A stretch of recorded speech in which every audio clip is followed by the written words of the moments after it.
Hoje no Power Minds Connect eu vou conversar com o Thiago Alves, meu velho amigo, CEO da Regus no Brasil, pai fresquinho. Como é que é o nome do meliante?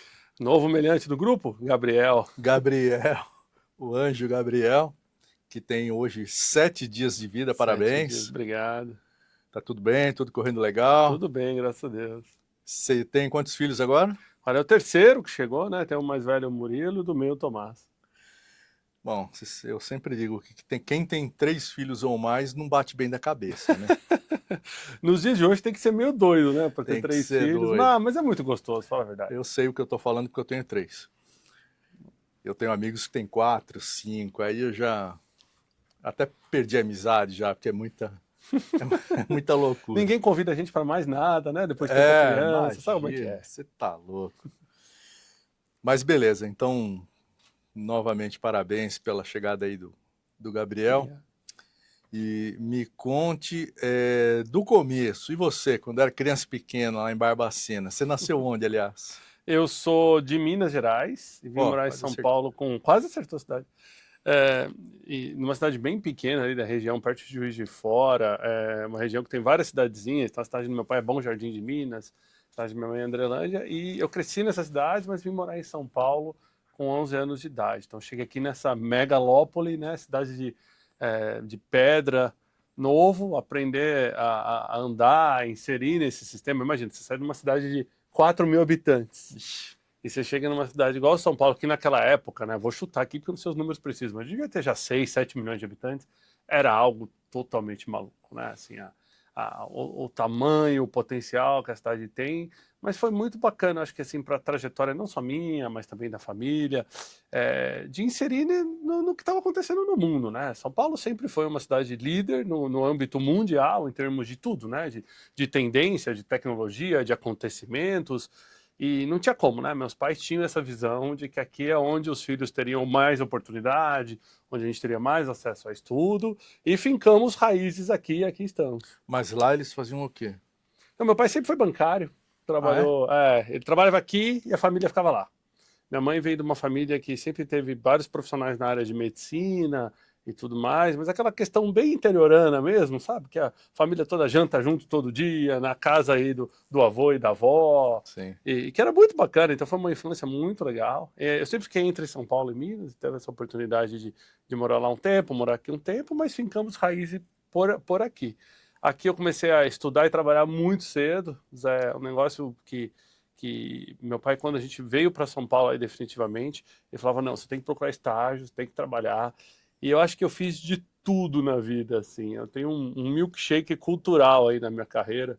Só para você ter uma ideia, eu fiz estágio em provedor de internet, trabalhando em saque de provedor de internet, na época que ninguém nem falava de internet. Imagina, 1994, eu tinha 13 anos, foi um dos meus primeiros estágios e ficava atendendo as pessoas que estavam tentando conectar por modem. Então, cara, meu modem não Vixe está Maria. conectando. Então, aquilo para mim era novo, eu estava aprendendo ao mesmo tempo que estava trabalhando. Eu trabalhei também em empresa de montar computador, lá na Radial Leste, cara, nossa, rodava São Paulo para montar computador, então eu ia na casa de clientes montar computador ali nos anos de 94, 95. Eu fui instalador de Insufilme, olha que coisa. De Eu, carro? de carro, cara, tinha uma época que eu saí dessas empresas, falei, eu quero montar meu negócio, aí eu entrei em parceria numa mecânica próxima de casa, e aí eu montei um salão lá de estética automotiva e instalava Insufilme. E, Eita. cara, fui torneiro mecânico, porque eu sou mecânico de formação, eu sou técnico em mecânica, eu sou técnico em eletrônica, eu sou tecnólogo de produção, engenheiro mecânico, depois eu entrei Não, para a área de business. onde você estudou esse monte de técnico aí? Cara, eu fiz Senai, eu fiz Liceu de Artes e Ofício. Aliás, um abraço para a galera desses colégios que eram maravilhosos da minha época, né? Colégio técnico, que mudou muito depois, né? A forma com o ensino médio junto da minha época era outra forma. Depois eu fiz o Nesp, né, para a parte de tecnologia e engenharia, e depois eu fui para a FGV e também fiz minha MBA nos Estados Unidos. Então, uma carreira totalmente diferente, né, quando que eu olho, e para trás, assim, é bacana, mas eu fui até torneiro mecânico, cara. Trabalhei ali, eu tinha uma foto que, uns anos atrás, eu dei uma entrevista muito bacana para um pessoal num podcast, e o pessoal falou, não, é mentira, você não foi torneiro mecânico, você nem cabe num, do lado de um torno. Eu falei, não, pode pesquisar aí. E os caras acharam uma foto, aí usaram como capa da reportagem. Até hoje o pessoal pesquisa meu nome, acha aquela foto, eu quero morrer, né? que era moleque trabalhando. Cara, eu fiz manutenção de equipamento médico, eu trabalhei em empresa de manutenção de equipamento odontológico, arrumava aquelas cadeiras para consultório de dentista, fiz manutenção em raio-x na vida. Cara, já fiz de tudo, assim, impressionante. Já trabalhei com manutenção, já fui técnico de campo, que é dirigindo para atender chamado de manutenção preventiva, manutenção corretiva. Trabalhei como segurança noturno. E essa história é legal, eu gosto de contar, porque eu sou um cara grande, então é fácil arrumar emprego como segurança, né? Isso foi um dos meus primeiros empregos, assim, ali já na vida adulta. E eu fui segurança num prédio onde nós tínhamos um locatário naquele prédio, que era uma empresa que ficava no quarto e quinto andar, que só tinha gringo que trabalhava lá, isso nos anos de 2000, 2001, que é a empresa a qual hoje eu sou o cabeça no Brasil, que é a Regos. Então, quando eu era segurança naquele prédio, na Faria Lima, no Birma 29, nós já tínhamos a Regos ali como locatário, e era muito interessante porque a Regos recebia muitos gringos, muitas pessoas de fora, outros países, e inglês era meio que mandatório. E eu era um dos poucos ali na recepção, na equipe do prédio, que falava inglês, né? Eu sempre fui muito bom com línguas, autodidata, aprendi sozinho, estudando, mas eu tinha essa vantagem com a língua, então eu acabava interagindo mais, quando tinha, eles chamavam o Thiago, eu saía ali do meu turno de segurança, ia lá ajudar na recepção, quando era, né, alguém de fora que precisava de um apoio, tanto em inglês quanto em espanhol, e olha que coisa, 25 anos depois estou eu aqui à frente da Regos, e a gente ainda tem aquela unidade na Faria Lima até hoje. Na Faria Lima mesmo? Na Faria Lima, 3729. Peraí, mas então, de segurança da Regos até presidente da Regos foram 25 anos de gap aí? 25 anos. E o que você aprontou nesse... Cara, eu me inseri na indústria de facilities, né? Então, de segurança, eu fui para manutenção, para gestão, comecei a trabalhar em grandes empresas internacionais que atuam nesse mercado, como a própria Cushman Wakefield, né? Que é muito conhecida no mundo todo.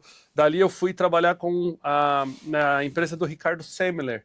Ricardo, que é um grande empresário brasileiro, né? Escreveu o Virando a Própria Mesa, foi um grande empreendedor ali dos anos 80, 90, e a Senco foi minha escola. Eu trabalhei no Grupo Senco, eu trabalhei em várias empresas do grupo, né? Então, dentro do Grupo Senco, a gente tinha joint venture com empresas americanas na área de real estate, de patrimônio, na área de produtos. Você tinha a Senco Industrial, que fabrica até hoje equipamentos industriais, você tinha a Senco Comercial, e eu fui trabalhando no grupo, trabalhando em várias dessas empresas ali foi a minha escola mesmo. Então era uma coisa muito interessante que na Senco, lá nos anos 2000, a gente não tinha organograma, a gente não tinha crachá, era tudo escrito a lápis. Então era assim, hoje você era representante comercial da empresa, amanhã o pessoal te chamava, vamos numa reunião aqui, você vai como diretor técnico. Aí você fala, pô, como assim?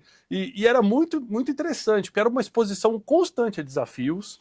Naquela época a gente não tinha os termos que a gente tem hoje, de startup, né, de bootstrapping, essas coisas, mas era o que a gente fazia ali, né? Um grande grupo brasileiro tentando fazer isso.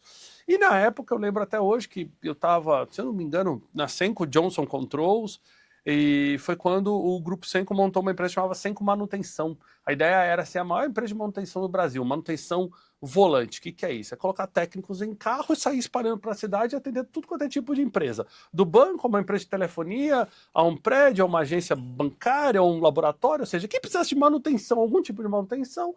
E eu, pelo meu expertise nessa área, por já ter trabalhado com facilities, também por ter a formação técnica, acabei me inscrevendo numa vaga, mas era uma vaga para ser, cara, desenvolvedor do sistema da empresa.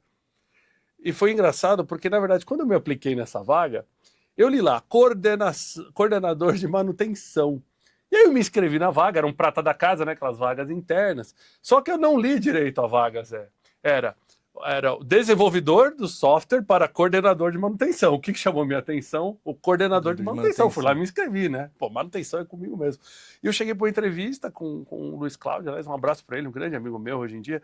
E eu começando a conversar com ele, ele falou, cara, mas o que você sabe de sistema? E eu falando de um monte de coisa de manutenção, ele deu, mas sistema. Aí na terceira vez ele falou, Tiago, você sabe para que é essa vaga? Aí eu falei com ele, não, é para isso. Ele, não, a gente quer uma pessoa que vai desenvolver o sistema. Eu falei, faço também. Ele falou, não, mas tem que manjar de desenvolvimento. Eu falei, olha, já trabalhei em provedor, nunca desenvolvi um software, mas vamos fazer. E, cara, comecei ali a estudar daquela entrevista para frente, comecei a estudar como desenvolver software, como criar em banco de dados, de fazer isso, e SQL, e Access, Bom, montei o primeiro software de gestão de manutenção integrada no Brasil, um dos primeiros, assim, foi até case de revista na época, tal, muito bacana. Caramba. Aliás, um abraço pro pessoal da revista Infra, que na época trouxe assim, olha que legal, o Brasil estava criando esse tipo de inteligência também, porque software de manutenção naquela época você só tinha os gringos, você tinha que ir lá nos Estados Unidos comprar. E aí eu comecei, aquela empresa estava saindo do papel, essa empresa foi vendida no meio do caminho em 2007 para um grande grupo dinamarquês que comprou a empresa. Naquela época a gente já estava com quase 4.000 funcionários no Brasil, presente em todas as principais cidades. Imagina que a gente tinha técnicos monitorados por GPS no Brasil inteiro, com uma central que parecia uma central de monitoramento urbano. Assim. O pessoal visitava a central, que eu montei ali, aquele monte de tela, todos os carrinhos na tela, e falava, ó, entrou um chamado aqui do banco tal, manutenção do ar-condicionado. Você sabia o técnico mais perto, você arrastava, já mandava para ele aquele chamado. Aquilo era muito bacana. Então eu entrei nessa empresa, literalmente com a empresa sendo criada, a ideia no papel, e saí dela como diretor executivo. E aí eu fui para esse grupo dinamarquês, fiquei nesse grupo dinamarquês mais 3 anos. Nesse grupo eu cuidava de Brasil, depois eu fui promovido para América Latina, cheguei até para Portugal e Espanha uma época, fiquei cuidando de lá também. E aí depois deste grupo eu voltei para cá, para o Brasil, para liderar a Johnson Controls para América Latina, mas baseado no Brasil. E aí eu fiquei na Johnson Controls, que é uma multinacional americana muito forte, né? Está presente em várias áreas aí do nosso dia a dia, desde equipamentos de ar-condicionado, indústria automotiva, a bateria do carro, né, equipamentos para interior automotivo. E a Johnson ela não é só uma indústria muito forte, como ao mesmo tempo ela também é uma empresa de serviço muito forte. Então eu vim para cá para liderar essa área de serviço como um todo. E aí, cara, uma das coincidências da vida, eu era cliente da Regus pela Johnson. E como Johnson, eu tinha que abrir muitos escritórios rapidamente na América Latina e a Regus era meu operador de escritório. Então eu falava, olha, estou contratando 14 pessoas na Colômbia semana que vem. Onde que eu ia colocar 14 pessoas sentadas? Minha única alternativa era ligar para a Regus e falar, Regus, preciso do escritório para 14 pessoas amanhã. E chegou uma época que a gente estava crescendo na Johnson mais rápido do que eu estava conseguindo escritórios com a Regus. Seja porque, ou naquela época, né, o nosso crescimento era uma área que a Regus não cobria ainda, ou por algum outro motivo.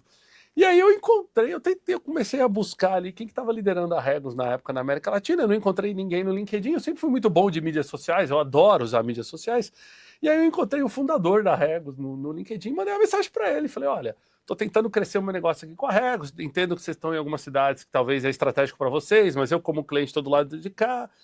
Cara, eu acho que tem um match aí. Se você tiver vontade de crescer mais na América Latina ou no Brasil, quem sabe a gente não conversa. No outro dia me ligou a diretora de RH do grupo, falou, Thiago, o que você quer dizer com esse e-mail aqui? Eu falei, não, então, não estou no mercado, mas estou aberto, eu gosto muito do conceito da Regus, tal. Se vocês precisando crescer, eu tenho o lado de cá, a visão do cliente. E esse é meu track record. Acabou que 4 meses depois eu estava na Regus para liderar inicialmente a América Latina, mas aí quando eu cheguei aqui eu percebi o Brasil é 55% da América Latina, então o meu foco tinha que estar aqui, mais do que nunca. O Brasil era o principal mercado e é ainda o principal mercado, e fazia todo o sentido o meu foco estar aqui, então eu fiquei 4 meses cuidando da América Latina, mas depois já assumi e fiquei basicamente como presidente do grupo aqui no Brasil, já há quase 11 anos. 11 anos? 11 anos. 11 anos. Tá.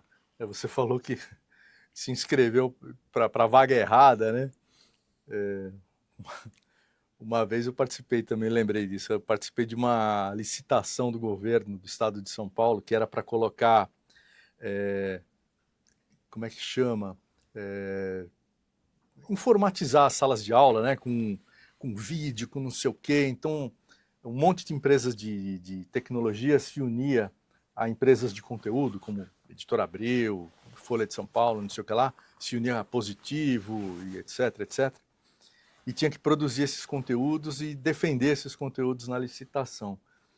E um desses grupos, desses consórcios, me chamou, olha, você consegue fazer essa defesa para a gente? Falei, opa, consigo, o que tem que fazer?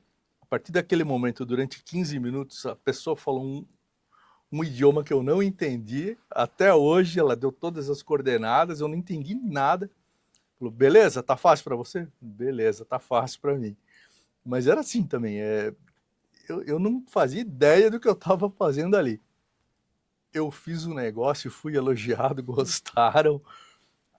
Não ganhamos a licitação porque a licitação como um todo foi cancelada lá. Mas enfim, isso acho que é uma característica de gostar de desafio, né, cara? Porque você não sabia, mas você foi atrás, né? Eu acho que hoje em dia, Zé, mais do que nunca, o talento, a capacidade das pessoas e as atitudes gritam muito mais do que os seus conhecimentos ou o que você fez para outras empresas. Eu sempre brinco, o pessoal que trabalha comigo sabe, quando a gente olha um currículo, você está olhando o que a pessoa fez para trás, né? Aquilo ali não é garantia nenhuma do que ela vai fazer para frente. E ao contrário, na verdade, o que ela fez para trás para outras empresas também não tem garantia nenhuma que ela vai fazer aquilo para você. Então, quando eu olho o que a pessoa entregou, aquilo que ela estudou para fazer, não vai trazer necessariamente o componente que ela vai entregar dentro do mecanismo da minha empresa. Eu sempre fui muito, muito corajoso nas minhas atitudes em dizer, assim, não sei, mas vou buscar saber. E ter uma característica de parar, analisar e aprender, e ser autodidata ajuda, lógico, né? Tem gente que tem dificuldade em ser autodidata, eu já tenho essa facilidade, eu aprendo muito rápido e sozinho. Muito rápido e sozinho. E também você tem um componente aí de ser bom de chute, você tem que ser bom, né? Não, eu brinco com ser bom de chute, porque você ser bom de chute também é muito sobre o sentimento que você tem, né, de quão certo você está com determinadas coisas, né? A forma como você se posiciona, muito mais, né? Eu tava brincando até esses dias recentemente com meus meninos, né, fazendo umas contas com ele. Pode perguntar a conta que eu vou fazer muito rápido. Aí o menino perguntou, eu fiz a conta, ele falou, pai, tá errado. Eu falei, mas eu fiz rápido. Você não perguntou se a conta era certa, né? Então, brincadeiras assim, mas muitas vezes assim, essa autoconfiança é importante você ter. E eu acho que hoje, quando eu olho, Zé, essa geração que está vindo aí, chegando nos ambientes de trabalho, a gente vai falar um pouquinho mais, essa geração mais nova, todo mundo tem o conhecimento da humanidade na palma da mão, né? A gente não tinha isso. Imagina, na minha época de estudo, o aluno que tinha uma Barça em casa, nossa, o pessoal novo, Barça era enciclopédia, né? Quem tinha Barça em casa ia melhor porque ele tinha mais acesso a mais informações do que o outro. Entendeu? Isso acabou, todo mundo, nivelamos, o nível de conhecimento é igual. Se ele é igual, as pessoas vão se diferenciar pelo quê? Mesmo a IA hoje, né? A IA tá para todo mundo também, é igual. Qualquer um tem acesso a IA hoje, tá no WhatsApp, né? Tá no navegador, tá no Google. Então, a IA nivelou todo mundo. Volta a ser o diferencial do ser humano, né? Daquilo que você consegue entregar, que não é o seu hard skill, é o seu soft skill, aquelas coisas que vão moldar a forma como você se posiciona, a forma como você reage, né? Então, eu já tive muito problema na minha carreira por ser uma pessoa turrona, por ser uma pessoa dura, por ser uma pessoa muitas vezes que reclama, né? Isso já me levou a muitos pontos positivos, mas também já me trouxe muita dor de cabeça. Ao longo do tempo, a maturidade vem, você aprende a trabalhar, você aprende a ouvir os dois lados, você aprende a lidar com certos âmbitos do ser humano que muitas vezes a gente acredita que está certo naquele momento, mas é melhor você ser a pessoa mais quieta da sala, ouvir, tomar sua decisão depois, ter calma. E hoje eu brinco que eu basicamente, quando eu estou ali liderando a Regos no Brasil e trabalhando com a minha equipe, que é uma equipe que é super entrosada, animada, trabalha super bem, é um mercado bem desafiador, é um mercado novo, apesar da empresa ter 30 anos de Brasil, mas basicamente a gente inventou esse mercado, a gente está na liderança do mercado, então tudo que a gente faz molda o mercado. Não é que você está olhando outra empresa fazer e fala, deixa eu ir aqui junto, ou para onde está todo mundo caminhando. Não, a gente é o líder do mercado mundial e aqui também. Então você está moldando o mercado conforme você vai fazendo. Então é muito arriscado ao mesmo tempo quando você está moldando. Só que o pessoal sabe que eu estou o tempo todo lidando com aquela questão de você ter que ser o porto seguro, né? Quando você está no C-level, você está no topo da pirâmide, você não troca mais com pares, né, Zé? Então, quando eu sou um gerente, eu posso conversar com outro gerente, eu posso pedir uma ajuda para o meu diretor, né? E por aí vai. Quando você chega aqui nesse cargo, acabou. Você não consulta mais ninguém. Você consulta o mercado. Você pode ter pares no mercado com quem você fala, mas até determinado nível, porque você não vai querer demonstrar fraqueza. Para baixo, você tenta ser o mais humano possível, mas também você é o porto seguro, as pessoas te buscam para você tomar decisão. Então você vira um tomador de decisão no dia a dia. Isso que você está falando tem relação direta com a brincadeira que você fez com o seu filho, de responder rápido, mas não necessariamente certo. Exato. Porque uma das características da liderança, pelo menos de negócios que demandam decisões rápidas, é isso, é você ser bastante assertivo, rápido e firme na decisão que você toma. Eu dirigi publicação, um jornal diário, né? Então, imagina nível de estresse, de correria, de gente perguntando o que eu faço, é assim, é assado, quem eu entrevisto, que título eu dou e tal. E tem que ser rápido, tem que ser rápido. Se tá certo ou se não tá, o tempo vai dizer, né? Enfim, e também, às vezes não tem como a gente saber de antemão, nem que a gente tivesse 30 anos para pensar sobre aquilo, a gente não ia acertar necessariamente, né? O certo ou o errado. Mas você dando essa agilidade na tua resposta, você acaba ganhando confiança até da equipe, né? E hoje, principalmente com as mudanças no mercado, porque o que acontece, Zé? No passado, a tendência vinha de fora, né? Estados Unidos testava, Europa, levava 5 anos para chegar uma tendência no Brasil. Hoje em dia, com a digitalização da informação, com a tecnologia que nós temos e com tudo que está acontecendo, o Brasil está ao mesmo tempo testando. Então, nem dá para a gente esperar, mas peraí, deixa eu ver como é que os Estados Unidos lidou com isso, como é que outros mercados lidaram, e vamos ver como é que o Brasil vai lidar. Não, a gente está tendo que aprender junto. Então, cada vez mais a liderança tem que tomar decisões rápidas, cada vez mais a liderança tem que ter responsabilidade, e cada vez mais a liderança tem que saber implementar boas métricas de controle de como a produtividade das pessoas está acontecendo, sem deixar de humanizar as relações, que é muito importante, mas humanizar até um certo nível onde a liberdade de uma comunicação também não se confunda com uma libertinagem ali, né? Porque muita empresa se perdeu nessa também. Muita empresa e muito gestor se perdeu nessa. Tem muito gestor que era amado por todo mundo e a empresa quebrou. Tem muito gestor que era muito bem visto pelo mercado, por todo mundo, e a empresa quebrou, porque as pessoas muitas vezes esquecem que a empresa funciona com base num tripé, né? Ela tem que atender funcionários, né, colaboradores, clientes e acionistas. Não pode funcionar para um só, tem que funcionar para os três. Toda vez que funciona para dois ou para um só, a empresa está tendenciosa ao insucesso. Então, eu tive boas escolas na vida, eu trabalhei em empresas que quebraram, eu trabalhei em empresas que tiveram muito sucesso, eu trabalhei em compras, eu fui comprado, e isso tudo vai tornando o nosso couro mais grosso, né? E você vai aprendendo a lidar. Já fui do chão de fábrica, já fui supervisor, já trabalhei à noite. Quando eu fui segurança, eu trabalhava à noite. Cara, eu estudei minha faculdade 2 anos e meio. Então eu sei o perrengue que é você trabalhar à noite, você não está entrosado na empresa, porque todo mundo trabalha de dia, você está no turno da noite. Então, hoje, toda vez que eu estou tomando uma decisão, eu sempre tento me colocar nesse tripé. Isso vai ser bom para o meu cliente? Isso vai ser bom para o acionista da empresa? Isso vai ser bom para o meu colaborador? Isso me norteia bastante, né? Muitas metodologias, ao longo do tempo, elas foram implementadas, ao longo do tempo elas se tornaram obsoletas, e a gente vai implementando novas. Eu acho que um líder hoje, se ele não tiver a IA como melhor amigo, ele está realmente perdendo tempo. Eu uso muito a IA, e eu uso desde o dia 1, Zé, desde o dia 1. Quando nem se falava de IA aqui, eu sempre tive ali. Quando começou a se falar de LLM, que são esses modelos de linguagem como ChatGPT, Gemini, etc. Cara, eu já usava isso pesado. Então, eu acho que o líder tem, porque o que mais me carece hoje é tempo.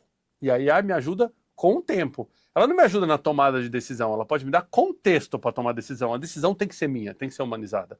Até porque a IA ela é facilmente influenciada ali por um dado errado, por uma coisa errada. Mas ela pode me dar o contexto. E eu ganho muito tempo usando isso. E esse tempo eu reverto em quê? Não é para passear, eu reverto em gestão de pessoas. E é o que eu faço hoje. 80% do meu tempo hoje é ouvir os meus colaboradores. Eu brinco com o pessoal que eu trabalho em call center. Eu fico sempre em call, ligação. O que eu faço? Ligo para um, e aí, tudo bem? Ah, tudo bem, como é que tá? Tá legal. Ah, tal coisa, fulano, peraí, já vamos conectar com fulano aqui. Já conecta fulano, e aí, matamos. Então, eu tento trazer para um lado humanizado aquilo que a IA não vai resolver, que o e-mail não vai resolver, né? Que a parte burocrática não vai resolver. E isso, ao longo do tempo, tem provado tendo sucesso. Não é à toa que a gente está tendo um bom sucesso no Brasil e estamos num bom momento de mercado. Ô, Thiago, você falou em métrica.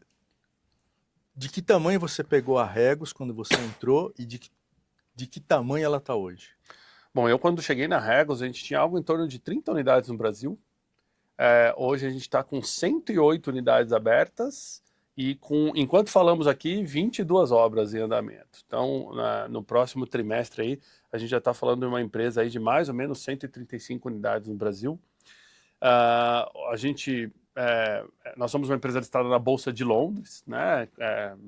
No mercado de Londres, lá no índice LSEG, né? A empresa chama IWG no mundo, né? Regos é marca, muita gente não sabe, mas Regos é uma marca. No Brasil é muito conhecida por Regos, mas a gente tem outras marcas como a Spaces, a HQ, a Open Office, são todas marcas do grupo, a gente opera com todas essas bandeiras no Brasil, inclusive. E aqui é uma coisa interessante, Zé, porque o mercado brasileiro hoje, a gente já está próximo aí de figuras de R$500 bilhão por ano de faturamento.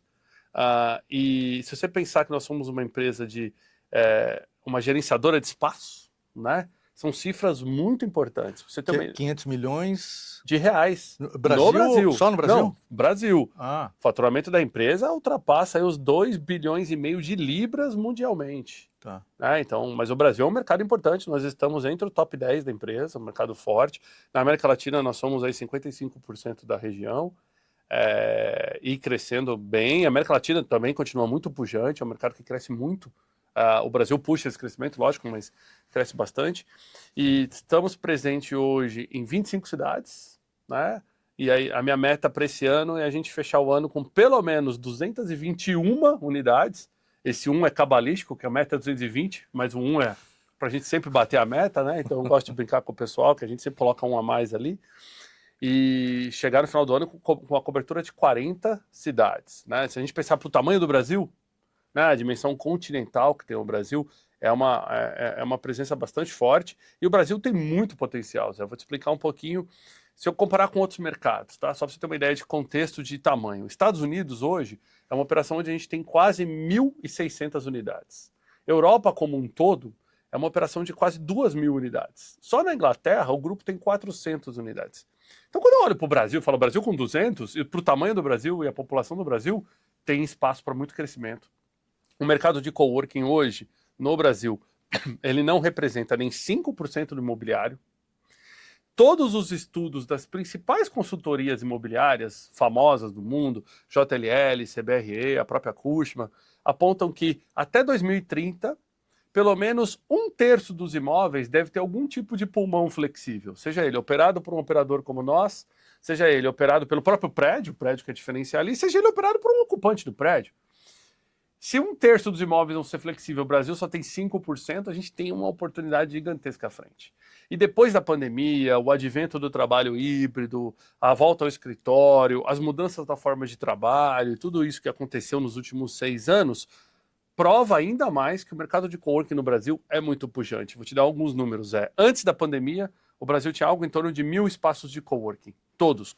Pegando desde o cara pequenininho até os grandes players como nós. Hoje, em 2025, estimou-se, quando se fechou o ano, que o Brasil tinha algo em torno de 3.300 pontos de coworking. Então, qual outro mercado teve um crescimento aí, né, de quase 300% ao longo desse período? Se a gente pensar bem, o coworking hoje conecta com o que a gente está falando. É um trabalho mais versátil, as pessoas elas não querem mais ter o escritório próprio, pagar por aquilo por muitos anos, imobilizar o investimento. Ela quer ter um negócio que ela vai usar quando ela precisar. Assim como eu vou usar um carro por aplicativo quando eu precisar, eu também vou alugar uma casa de veraneio quando eu precisar, eu vou lá e alugo um escritório quando eu precisar. E a demanda é exatamente essa, quando eu precisar. Por quanto tempo eu preciso? Por um mês? Por um dia? Por um ano? Que tamanho que eu preciso, né? Eu quero crescer, quero diminuir, como que eu quero fazer? Então, essa flexibilidade é a nova ordem mundial para o imobiliário. E é isso que a gente vem trazendo para o Brasil. O Brasil está muito forte nessa pegada. Com essa chegada agora da reforma tributária, a gente também tem uma boa oportunidade, porque muita gente dentro da reforma tributária vai aproveitar os créditos todos que o imobiliário pode gerar, né? E o setor imobiliário ele vai ser fortemente afetado aí em termos de impostos. Então, mais uma oportunidade para que quem hoje depende de aluguel ou de laje comercial comece a reverter o seu modelo para serviços, onde o impacto tributário não vai ser tão grande, né? Então a reforma tributária tende até, inclusive, a ajudar o mercado de coworking, uma vez que a gente vai ter mais demanda por essa conversão. E falando de conversão, Zé, só para você ter uma ideia, hoje a gente está em franca expansão no Brasil, convertendo muitos competidores para dentro da nossa base. Então, um competidor que estava acostumado a tocar sozinho, com a sua própria marca, pequeno ali, ele troca a marca dele, bota uma das nossas marcas, entra na nossa rede, a gente entra operando, leva minha rede de vendas, leva essa demanda para cima dele, e esse tem sido um modelo de muito sucesso para o Brasil. A gente tem convertido aí, para você ter uma ideia, uma média de 5 competidores por mês, né, nos últimos 12 meses, e para esse ano a gente acha que ao longo do ano a gente deve converter pelo menos 60 competidores. O que é importante dessa conversão? Porque esses competidores já criaram ali um certo fundo de comércio, né? Eles já têm aquela presença local. Então, por exemplo, vou te dar um exemplo aqui bacana, um competidor em Taubaté, que não era uma cidade, digamos assim, primária, de meta para a gente entrar próprio, como o Regos, mas um competidor que já estava lá, estava bacana, tinha uma boa presença, ele falou, cara, quero virar uma Regos. A gente foi lá, negociou com ele e tal, acabou que ele virou até uma outra marca, que é uma HQ, pelo tamanho dele um pouquinho menor, e, cara, ele tá indo super bem. Por quê? Porque foi uma chance deles entrar naquele mercado com uma marca internacional, as empresas da região começaram a olhar e falar, nossa, que legal, agora tem uma HQ aqui, eu levo essa demanda de vendas para ele, porque ele entra dentro da minha plataforma global de vendas. Pra você ter uma ideia, a gente vende o mundo inteiro, Zé. Se você entrar aqui no Brasil e falar, tô indo para a China amanhã, eu quero um escritório lá, eu te vendo esse escritório daqui. Você não precisa nem esperar chegar lá, você já sai com o contrato assinado. E a mesma coisa, empresas que vêm para o Brasil. E isso tem dado muita oportunidade para a gente. Mas esse modelo é o quê? Licenciamento? Ele é tipo um licenciamento, né? A diferença para um licenciamento normal é que o licenciamento, ele opera. No caso, eu opero. Então, quando um competidor converte para a gente, ele pode converter com a Regos operando. Então, eu coloco a minha equipe, eu opero o espaço para ele vira um acionista do negócio. Ou ele pode converter para um franqueado. Ele opera, só que aí ele entra dentro do mercado de franquia, até porque a Regos no Brasil tem franquia. Então, a gente opera também debaixo das regras de franquia do Brasil. Mas esse modelo de conversão com nós operando tem sido muito bom. E também tem voado bastante para quem é dono de prédio, que tem andares vazios, e que quer transformar o seu prédio para colocar o prédio dentro da nova geração. Né? Então, imagina que você tem hoje 1.000 metros quadrados parados na região da Zona Leste de São Paulo. E, pô, quantas pessoas não cruzam da Zona Leste todo dia para a Zona Sul só para trabalhar? Então, se você colocar um coworking ali, com certeza você vai ter muita demanda. A gente fez isso, inclusive, em julho do ano passado, é uma parceria que a gente teve com a Porte, e ainda durante a obra, a gente já fez uma expansão para um andar a mais, porque a pré-venda foi tão alta que a gente já estava com ele ocupado antes da abertura. Então hoje, se eu tenho 1.000 metros quadrados ali, se você quer diferenciar o seu imóvel, você procurar um grande operador de um coworking, como nós, por exemplo, e comprar essa expertise, colocar o seu imóvel no mercado de serviços, onde o metro quadrado vale mais. Né? O aluguel tradicional no Brasil ele tem uma lei muito específica, são aluguéis de longo prazo, você é amarrado em revisional, você só pode rever o preço a cada 3 anos. O mercado de serviço ele é dinâmico, né? Você revê conforme demanda e tal. Então isso traz uma oportunidade muito grande, e fora que a arquitetura do coworking, o design dos espaços é muito legal. Né? Você vai no espaço de coworking, de cara você já chega num lugar que ele é mais friendly, ele é mais amigável ali para o usuário. Então, muita empresa está buscando diferenciar. E a gente também entrou numa linha, Zé, prometo que vai ser rápido para concluir esse raciocínio, de fazer build to suit de escritório para grandes empresas. O que é isso? Muitas grandes empresas nos procuraram e falaram, bom, eu preciso voltar para o mercado de escritório, eu preciso de montar uma sede para mim, mas eu não quero mais fazer a gestão própria. Eu quero fazer a sede com um terceiro operando, de forma que eu só pague pelo serviço do escritório. E a gente tem feito muito esse desenho de build to suit. Ano passado, a gente fez um build to suit gigantesco da cidade de São Paulo. Foram 7.100 metros quadrados para uma grande empresa de tecnologia chinesa que chegou no Brasil, aqui na região do Morumbi. Em 2025, no comecinho, a gente fez no Rio de Janeiro para um grande banco americano. Em 24, a gente fez 2 grandes build to suits, um para uma empresa de tecnologia americana e outro para uma grande empresa de óleo e gás dinamarquesa, ambos na região do Rio de Janeiro. E esse modelo de build to suit está virando bastante, né? Tanto que a gente montou uma linha de negócio aqui dentro só para fazer isso. Escritórios que são desenhados 100% para uma empresa, que não vão ser compartilhados com outras empresas, mas que são operados por nós, ou seja, a empresa não precisa se preocupar em fazer o facilities, tocar a limpeza, a manutenção, o seguro, nada disso, ela terceiriza tudo para a gente. E ela pode fazer por prazos menores, né? Então ela não tem a necessidade de pôr dinheiro, capital, e esse é um mercado que está tracionando bastante, até porque com o Brasil, com a Selic tão alta como está, o capital está muito caro. Uhum. Então, para as empresas, colocar dinheiro imobilizado hoje tem que ser um dinheiro muito estratégico, porque está caro. Então, o coworking passa cada vez mais a ser mais atrativo. Vira um flat comercial, né? Como se fosse um flat comercial, sim. Você virou, nos últimos anos, aí um porta-voz, né? um expert, quando o assunto é trabalho híbrido, principalmente, né? escreveu até um livro, muito bem editado, aliás, Muito né? bem editado. Por mim. E você não acha que o brasileiro ainda tem um certo, uma visão um pouco ainda antiquada de ter todo mundo junto, embaixo da asa da galinha ali? Sim. Por quê? Existe ainda digamos, não chega a ser um preconceito, mas digamos que é um hábito onde, se eu vejo, eu estou controlando, né? A questão do comando-controle. Eu não controlo o horário do Zé, mas se eu vejo o Zé chegando todo dia às 8, saindo às 5, automaticamente me passa uma sensação de que ele é um bom funcionário, ele cumpre os horários, mesmo que eu não controle o seu horário. Mesmo que eu não faça porcaria nenhuma o dia inteiro. Com essa informação. Então, a gestão comando-controle, ela é como a gente foi ensinado, né? Principalmente as gerações mais antigas, tal. Acontece que o mundo mudou, né? O advento do trabalho híbrido mostrou pra gente que muita coisa pode sim funcionar tendo uma certa flexibilidade. Você compor parte remoto, parte híbrido, parte presencial, você acaba ganhando, né, o que há de bom nos dois mundos, né? Então, muita empresa hoje, ela quer a flexibilidade do híbrido, mas ela também quer a regularidade do presencial. Mas o presencial, ele tem que funcionar. Vou te dar uns exemplos, Se eu for para o escritório, pegar 1 hora de trânsito para ir para o escritório, para chegar no escritório e ficar o dia inteiro fechado numa sala fazendo reunião virtual, você concorda que a minha ida para o escritório ela foi inútil, né? Eu podia ter trabalhado de casa e economizado.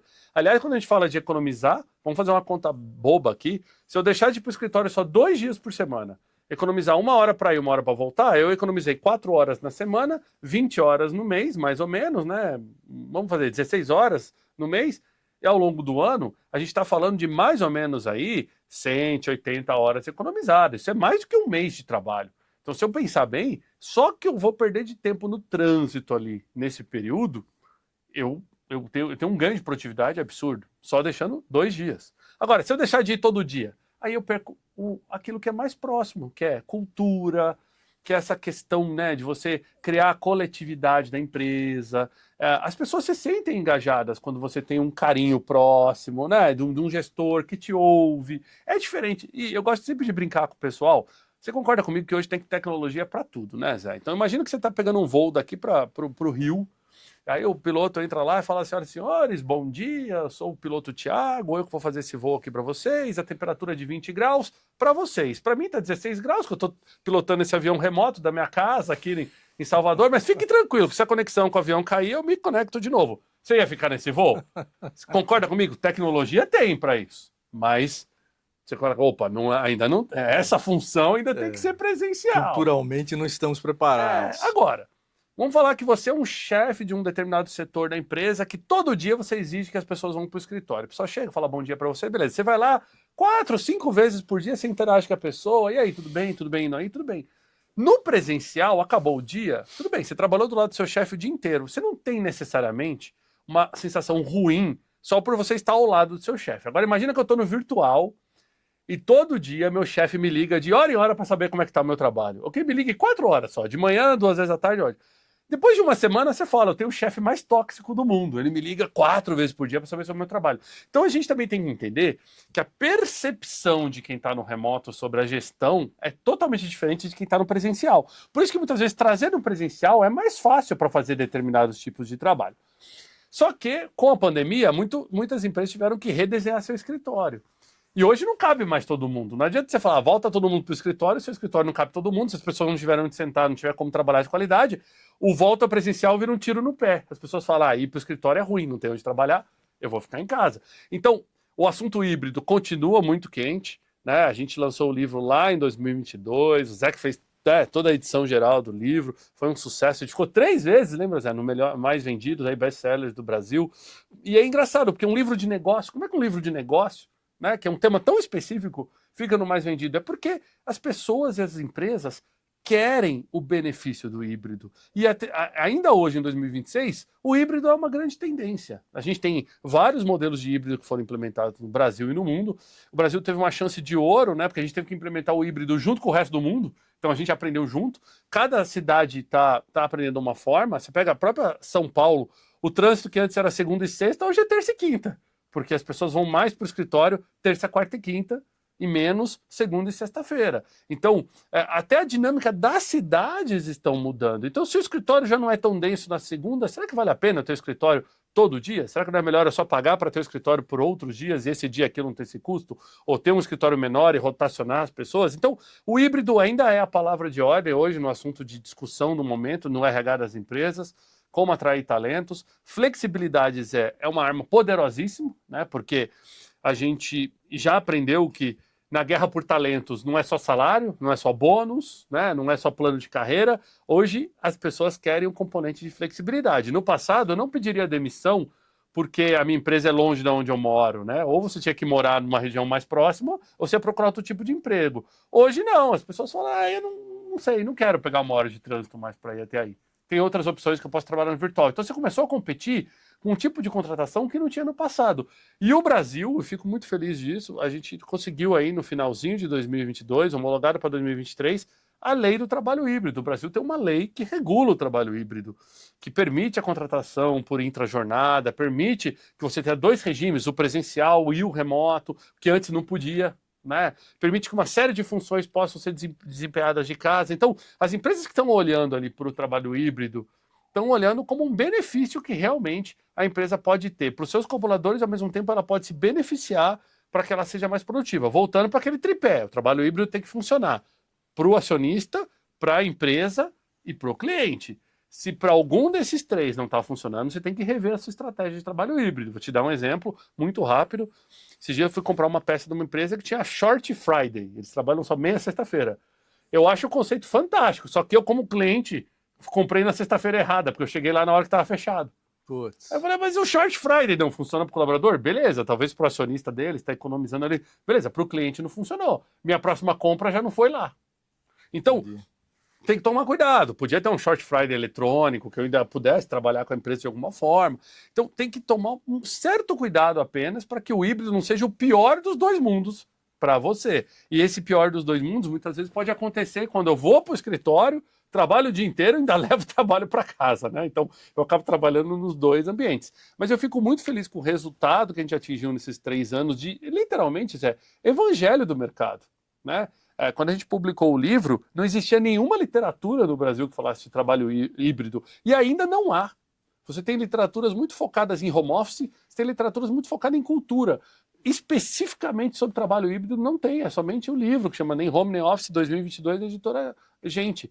E é muito legal porque a gente percebe que cada vez mais, quando você pega esses grandes empresários que estão anunciando volta ao presencial, eu vou cancelar o remoto. Aí quando você vai ler nas entrelinhas, você vê que a decisão está sendo tomada porque não conseguiram estruturar um híbrido que atendesse esse tripé que a gente está falando aqui. Ou porque muitas vezes alguns colaboradores foram maus e por conta disso você penaliza o resto.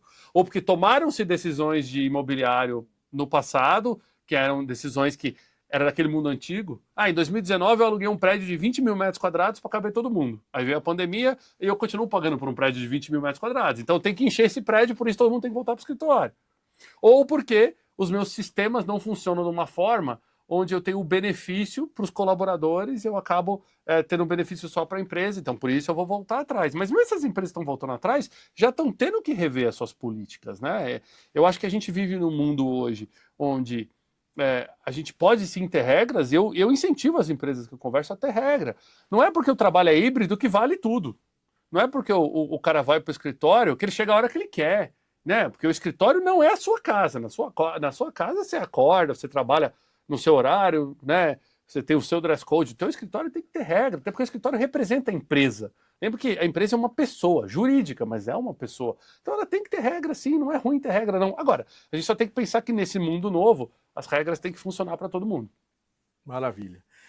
Tiago, agora a gente vai para um quadro chamado Caixa Preta, que a gente vai tentar escarafunchar um pouco mais da sua vida, dos seus pensamentos, dos seus insights, dos seus erros, dos seus acertos. Vamos nessa? Vamos. Caixa Preta com Tiago Alves, CEO da Regus no Brasil. Vamos lá. Tiago, você já fez muita coisa em várias áreas. Hoje é um executivo de sucesso. Você já pensou em desistir? Olha, eu já pensei em desistir várias vezes. E geralmente o que me leva a esse pensamento está muito correlacionado a estresse emocional por carga de trabalho. Aprender a controlar o estresse emocional foi uma das coisas que me fez desistir da vontade de desistir e pensar assim, não, eu tenho como seguir em frente com esse tipo de trabalho. O que acontece? Eu acredito muito que a gente tem que trabalhar com aquilo que a gente gosta, mas encontrar dentro do nosso trabalho também uma certa vocação e paixão. Né? Então, por exemplo, todo trabalho é estressante, toda empresa tem meta, né? E sempre vão ter bons dias, né? E dias ruins. Mas a gente tem que tentar achar dentro desses bons dias, desses dias ruins, também vocação, tem que tentar achar paixão dentro daquilo que você faz, para que você torne aquilo mais agradável para o seu eu interior e você se estresse menos. Então, cada vez que eu pensei em desistir, estava ligado a estresse. E sou humano no final, Zé. E todo humano vai ter um determinado limite daquilo que você está disposto a suportar. Já teve empresas que eu saí, falei, isso aqui não é mais para mim. Foi uma decisão consciente daquele momento, né, de coisas que eu pensei, não, realmente agora eu quero algo diferente para minha vida, né? E já teve várias vezes onde eu pensei, não, vou ficar, vou aguentar, né, deixa eu me recolher por um certo tempo, fechar para dentro e tentar tratar o problema comigo. E sabe algo que me ajudou muito com isso? Terapia. Né? Muitas vezes a gente no alto escalão acha que a gente não precisa de terapia, estamos prontos. Ao contrário, como isso me ajudou. O que você mais se orgulha na sua trajetória?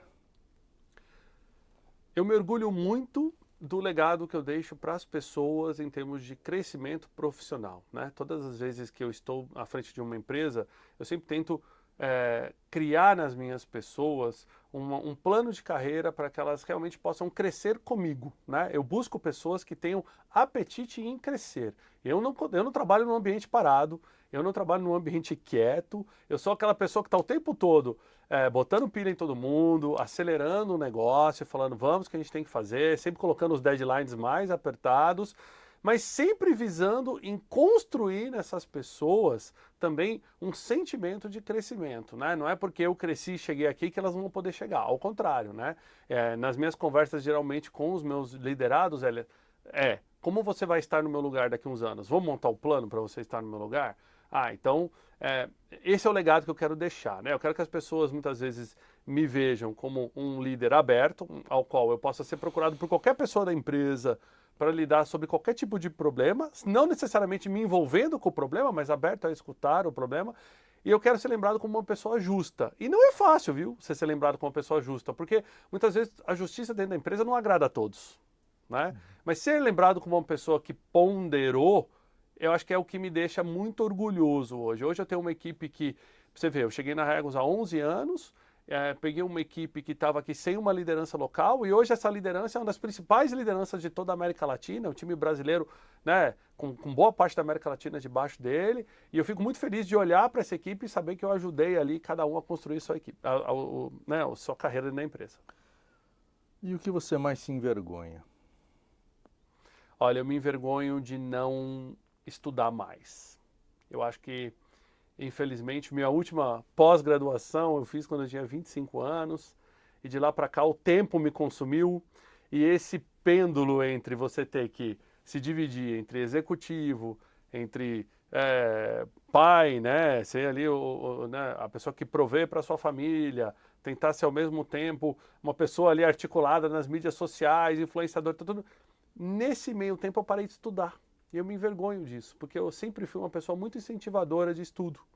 Né? E eu acho que eu tenho que em algum momento parar. Pra você ter uma ideia, alguns anos atrás eu falei assim, cara, acho que eu vou fazer jornalismo. Aí tu falar para mim, jornalismo? Thiago, faz um negócio, vai em negócio, né? O que tem a ver com você, jornalista, tal? Eu falei, não sei, cara, me deu um negócio, quero ser jornalista. E eu acabei não levando essa ideia para frente, mas em algum momento, né, eu quero deixar essa vergonha de lado e voltar a estudar mesmo, na forma como a gente fazia antes, faculdade, alguns anos. Eu acho que esse vai ser um desafio bacana para mim aí. Em que momento você se sentiu mais solitário na vida pessoal e na vida profissional? Olha, solitário é uma palavra muito forte porque a solidão ela acompanha os cargos C-level, né? Quando você chega no cargo de CEO, de presidente de uma empresa, como eu estava dizendo até no quadro principal, você não tem lateralidade, você não troca com pares, né? Quando você está numa empresa onde você tem outras pessoas com o mesmo cargo que o seu, é muito fácil você fazer, né, esse parâmetro. Estou indo bem, não estou, deixa eu ver como é que ele está ali. Quando você chega no cargo de C-level, você já não tem mais. E fora que quando você reporta acionista, você simplesmente reporta, né?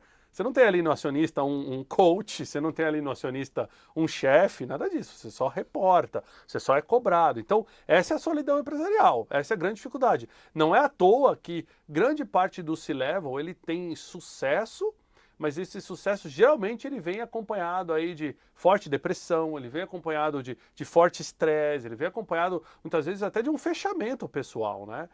Eu brinco com muito do que eu fiz nos últimos anos, de ter mídia social aberta, de ser a pessoa que eu sou um cara animado, sou um cara brincalhão, tanto na empresa quanto na mídia social, e tentar unir esses dois mundos, é uma forma de eu não me fechar como a maioria dos presidentes de empresas se fecham. Né? Quando a gente vai num perfil fechado, você não sabe nada da vida da pessoa, é como se a pessoa tivesse que viver duas vidas, né? A vida na empresa e a sua vida pessoal. Então eu acho que eu combati as duas solidões dessa forma, tanto a da vida pessoal quanto a da vida profissional, tentando ser o mesmo nos dois mundos. Não é fácil, tem dia que você tem que ponderar, né? Então, num dia igual você tem uma reunião e você tem que deixar muitas vezes um filho doente em casa ou tem que contratar uma outra pessoa para ficar com seu filho, porque você também tem que ter o papel do executivo aqui. É muito difícil, é muito difícil. Você tem que ponderar isso. Eu passei nos últimos anos por uma questão do divórcio, depois casei novamente, mas todo esse período também é um período muito desafiador. E enquanto isso, você tem que trabalhar, você tem que performar, você tem que ser o pai para seus filhos, que eu espero que você seja, mesmo com todas essas turbulências. Isso como um todo requer aí um estado de mente muito pleno, né? Por isso que eu acho que tem que saber lidar com a solidão. E só existe solidão quando você não gosta do seu próprio eu, né? O seu eu é a sua principal companhia. Então você tem que gostar de ficar sozinho. Eu tenho essa vantagem, Zé. Eu sou autodidata, eu aprendo sozinho. E eu gosto do meu tempo sozinho, ele não é ruim para mim. Então quando eu tô sozinho na minha casa, eu vou pegar alguma coisa para estudar no meu computador ali, vou fazer, né, alguma coisa. Eu tô aprendendo, aquele momento para mim é produtivo, ele não é um momento de solidão.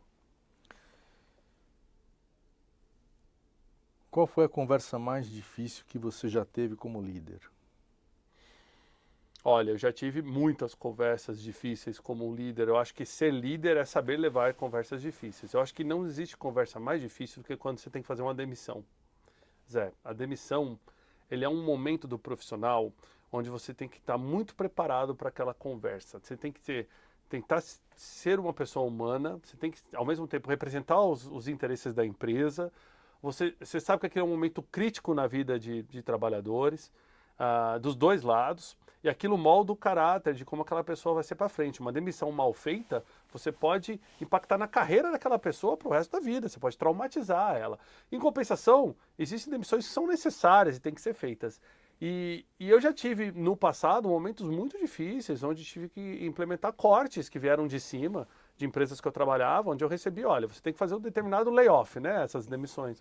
Tem que cortar tantas pessoas. E você é o portador da má notícia. E é difícil, não é fácil. Então, às vezes você tem que mandar embora gente que é pai de família, que você sabe que precisa daquele emprego, e que a pessoa acaba personificando em você a decisão, não na empresa, né?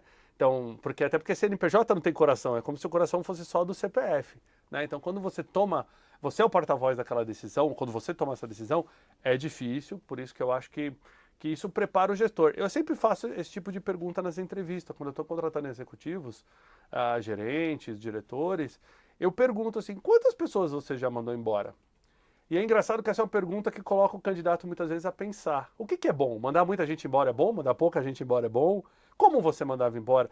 E eu exploro isso muitas vezes só para saber como a pessoa aprendeu, porque o processo de demissão ele é um aprendizado dos dois lados. Ele é um aprendizado para quem está sendo mandado embora, né, seja qual for o motivo da demissão, e ele também é um aprendizado para quem está realizando aquela ação, né? Por que a empresa não vai mais cometer esses erros? Porque no final de contas, quando chega no momento onde eu tenho que mandar alguém embora, é porque também a empresa errou, né? Porque a gente não conseguiu dar o suporte ou o treinamento, ou controlar e gerenciar aquela pessoa ao ponto dela poder performar, e por isso eu tive que mandar embora. Então tem que ser um aprendizado para os dois lados. Qual foi o preço pessoal que você pagou pelo seu crescimento? Olha, ótimo ponto. Eu acredito que a gente tem um tripé na nossa vida pessoal, onde a gente tem família, onde a gente tem o desenvolvimento pessoal e a gente tem o trabalho. A gente nunca consegue focar nos três ao mesmo tempo. Um sempre vai ser sacrificado.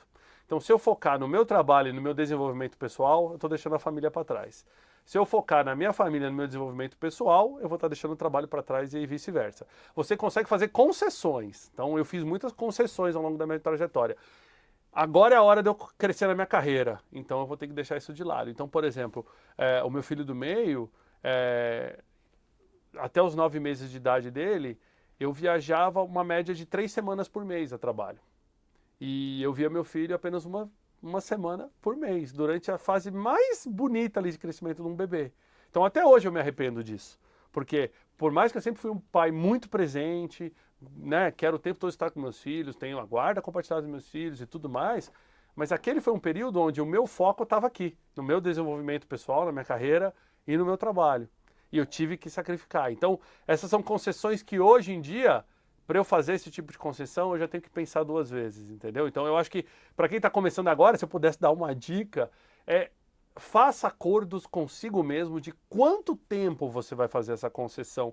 Porque eu errei lá atrás quando eu fiz essa concessão sem fechar comigo um prazo. Tá bom, eu vou focar no meu desenvolvimento, eu vou focar nisso aqui. Por quanto tempo eu vou fazer isso? Por 1 ano? Por 2? Por 6 meses? Porque não estabelecer um prazo para mim mesmo, isso também me colocou numa situação muito difícil. O que é mais prejudicial, ego ou medo?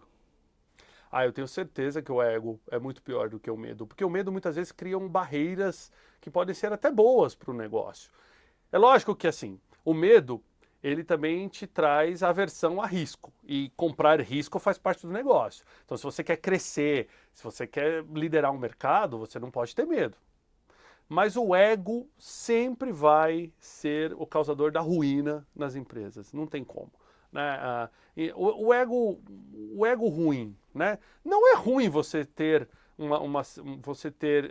uma satisfação pessoal daquilo que você conquistou. Não é ruim você, de certa maneira, falar, não, eu sou o melhor nisso. Não necessariamente ser egocêntrico, mas você ter plena consciência de que você, o que essa empresa faz, é o melhor produto ou é a melhor característica do mercado. Isso não tem problema. Você só não pode, de uma maneira depreciativa, achar que porque o seu é bom, de todo mundo é ruim. Porque daqui a pouco as pessoas podem melhorar e passar o seu e você se perdeu aqui. Então eu acho que no longo prazo o ego é pior para as empresas e para a carreira das pessoas. No curto prazo o medo é pior. Se você tivesse que eliminar um hábito ou vício, qual seria? Se eu tivesse que eliminar um hábito hoje, eu acho que eu eliminaria o hábito ainda o famoso scroll down de mídias sociais, né? Você ficar passando mídias sociais assim sem um propósito, né? Eu me pego, por exemplo, a semana que eu estava de férias ali, muitas vezes eu me pego e ficar no celular 1 hora, e 1 hora que você não fez nada. Você basicamente rolou o dedo para cima e para baixo, você viu tudo que acontece na vida de todo mundo, mas não foi algo necessariamente que você aprendeu ou que você produziu. E eu tenho me forçado a fazer isso. Eu acho que eu estou tentando eliminar esse scroll down sem sentido. Ou muitas vezes um scroll down onde eu coloque ali, não, realmente, olha, eu vou fazer isso por 15 minutinhos, ok? Mas depois eu vou buscar alguma coisa que seja mais interessante, ou eu vou buscar alguma coisa, uma gamificação. Eu acho que gamificação hoje é uma coisa muito legal. Esses dias eu estava aprendendo a codificar em Python com gamificação. Veja só, eu não mexo com nada disso, tá? Era só um hobby entre os vários que eu tenho.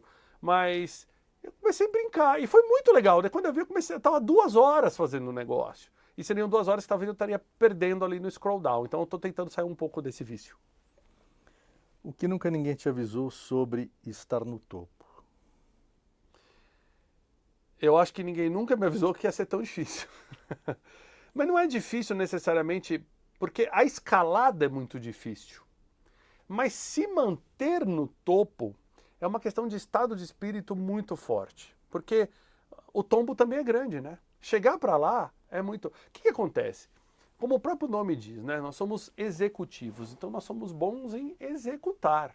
Então, eu virei um diretor executivo executando muito bem, né? Eu era um gerente gerenciando muito bem. De repente você chega num cargo onde você não executa, onde você não faz, você só acompanha o que todo mundo está fazendo e corrige o curso. Não é mais.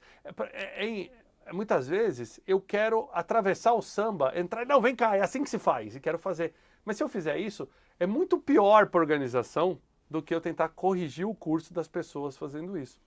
Então, eu acho que ninguém me avisou que ia ser tão difícil no topo. Você chega lá porque você executa bem, mas na hora que você chega, você tem que parar de executar da noite para o dia. E isso acaba trazendo um momento onde você tem um platô ali que parece que você não cresce, né? Porque quando você chega no topo, por exemplo, se eu não tivesse muito bem comigo mesmo, eu estou há 11 anos como presidente da Regos do Brasil. Eu posso olhar isso como uma trajetória de sucesso, eu me mantenho no cargo há 11 anos, ou eu posso olhar isso como fazer 11 anos que eu não cresço. Concorda? Então, o meu trabalho, eu cresço enquanto a empresa cresce. Então, a forma como eu olho para esse platô do topo muda o meu entendimento sobre sucesso ou não. Estamos finalizando. O que você sabe hoje que gostaria de saber aos 20 anos de idade? Olha, aos 20 anos de idade, se alguém tivesse me dito, seja fluente em outras línguas e viaje o máximo possível para conhecer outras culturas, eu acho que eu teria aproveitado muito mais uma fase da minha vida onde eu tive essa oportunidade, né? Então, eu tive essa oportunidade mais velho e talvez eu não pude aproveitar. E eu acho que isso ainda abre muitas portas. Você conhecer de outras culturas muda a forma como você olha o mundo, muda a forma como você faz uma negociação. Hoje o mercado é global. Hoje você negocia o tempo todo com outros países. E você conhecer a cultura daquele país te ajuda muito numa negociação, te ajuda muito numa comercialização, né? A forma como as pessoas se manifestam, muitas vezes, se você não sabe como aquela língua é falada, você pode soar agressivo, pode soar passivo. E isso é uma coisa que só viajando a gente aprende, só estudando a gente aprende. Eu queria que alguém tivesse me contado isso lá atrás, talvez eu tinha dedicado um pouquinho mais de tempo nessa parte. Uma decisão que você tomou achando que estava sendo genial e que foi um desastre. Olha, eu acho que ao longo da minha carreira eu já colecionei muito mais do que uma mão de decisões geniais que no fim foram um desastre. É porque eu acredito na cultura do erro. A gente tem que errar para aprender, né? Eu acredito que a gente tem que saber conter os danos do erro, mas tem que errar. Eu já tomei decisões de investir muitos milhares de reais em projetos que no fim foram rapidamente engolidos por tecnologias que não estavam no meu radar e que faziam a mesma coisa do que eu estava propondo fazer ali por muito menos e muito mais barato. E eu tive que explicar para acionistas das empresas que eu trabalhava o porquê da falha daquele investimento, né? O que pareceu uma boa decisão na hora não foi uma boa decisão ao longo prazo. Mas a verdade é que o maior aprendizado desses erros é exatamente você poder, com base nisso, se preparar para erros do futuro, porque eles vão existir, né? E eu brinco muito isso com o pessoal. A gente não pode ser avesso a erro, a gente tem que ser avesso a não aprender com os erros. Essa é a diferença. Todo mundo vai errar, todos nós vamos errar, todas as pessoas vão errar. A gente vai errar, não importa o seu nível de instrução, não importa a sua preparação. Você pode ser lá o Elon Musk, que em seu momento você vai errar. A forma como você lida com o erro é que vai fazer toda a diferença. Então, é isso que eu, hoje em dia, quando eu olho para esses erros e falo, nossa, eu teria tomado essa decisão diferente? Hoje eu teria, com o conhecimento que eu tenho hoje. Naquela época eu não tinha esse conhecimento, então talvez a única decisão que eu ia tomar era aquela errada mesmo. Só que isso me fez aprender com aquele erro. Então hoje eu já não permito que talvez as pessoas errem pelos mesmos erros que eu já cometi. A última.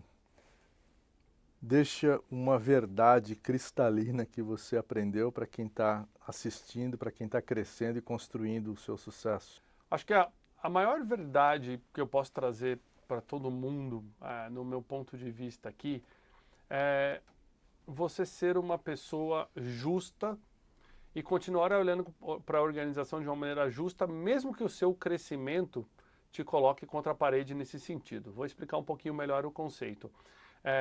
Quando a gente está na base da pirâmide, a gente sempre vai olhar para as partes mais altas da pirâmide, pensando que, se eu estivesse ali eu faria diferente. Muitas vezes, quando você chega lá, você percebe que não é tão fácil fazer diferente.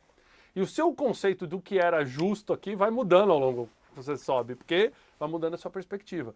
Então, eu acho que a verdade mais cristalina que a gente pode ter é não abdicar do seu senso de justiça conforme você cresce no ambiente empresarial. Isso vai te custar a noite de sono, isso vai te custar, né, a paz ali no travesseiro.